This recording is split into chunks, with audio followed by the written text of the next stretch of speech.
I'm Jean, and this is the English Experience. Today, we're going to talk about the past perfect. How do we use the past perfect? When do we use the past perfect? So, if you've been wondering about that, if you've been confused about how to use this tense, stick around. Let's get started.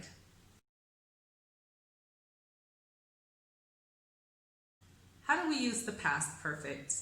Well, we use this tense to help us sequence events or talk about something that happened in the past up to a certain point. This is different from the present perfect tense where something started in the past and continues to the present. No, this starts in the past, but it stops at a point in the past. So to help us capture that idea or express that idea when speaking, we needed a tense that would help us to sequence things in the past, right?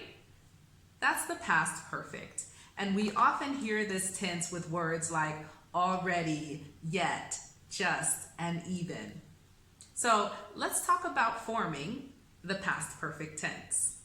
Forming the past perfect is really easy. It's just had, and then the past participle. Always. Easy peasy. Probably the easiest perfect tense to form. And of course, in the negative, it's had plus not plus the past participle. Take this idea, for example. The movie started, but later we entered the theater. Later we came to the theater. It would be much simpler if we could just express that the movie started and then we came. This is a perfect time to use the past perfect tense. We can say the film had started before we arrived. So now we know that when we came, the movie was already playing, right? Let's take another example. When he graduated, he had been living in London for 6 years. What happened first? Well, he had been living in London, right? When he graduated. So using the past perfect helps us to sequence events, either something that was ended or completed in the past or something that happened up to a certain point. We also use it to talk about unreal or imaginary things in the past. If clauses. For example, if I had known you were ill, I would have visited you. Of course, it's too late for that now, but if I had known. So we can also use the past perfect tense when we are creating these imaginary or unreal situations. Let's take this sentence for example. We're going to be using the verb to be for both blanks.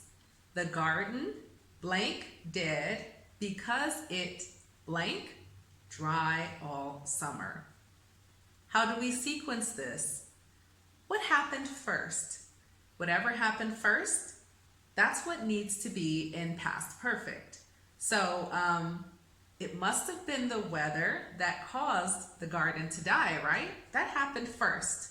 So we can say, in the first example, the most recent thing in the past, we can just use simple past to express it. So for this sentence, we can say the garden was dead because it had been dry all summer. And that helps us to have this idea that it was dry and then the garden died. Let's look at another example. In this example, we're going to use the verb go and we'll also use the verb pay. One will be in simple past and one will be in past perfect. Can you guess which should be which? The sentence is the lights blank because we blank the electricity bill. So what happened first? What happened first? Our verbs are go and pay. Well, let's see. Why did the lights go off? Well, The lights went off because we had not paid the electricity bill. We hadn't paid it. We had not paid the electricity bill, which is why the lights went off. Do you understand? Let's look at another example. Let's look at this sentence. We're going to use the verbs be and do. One will be in past simple and the other will be in past perfect. So the children blank in trouble because they, and not, this is in the negative, and of course do their homework. How do we sequence that? Well, the children were in trouble because they had not done their homework. So the children were in trouble because they hadn't done their homework. They had not done it. So the trouble was the most recent thing, and the cause for the trouble was a little bit further back in time. So that is in the past perfect. How about this one? Our verb is eat and go. They blank yet, so we blank to a restaurant. Do you remember which tense we usually see with the words already, yet, just, and even? We talked about that at the beginning.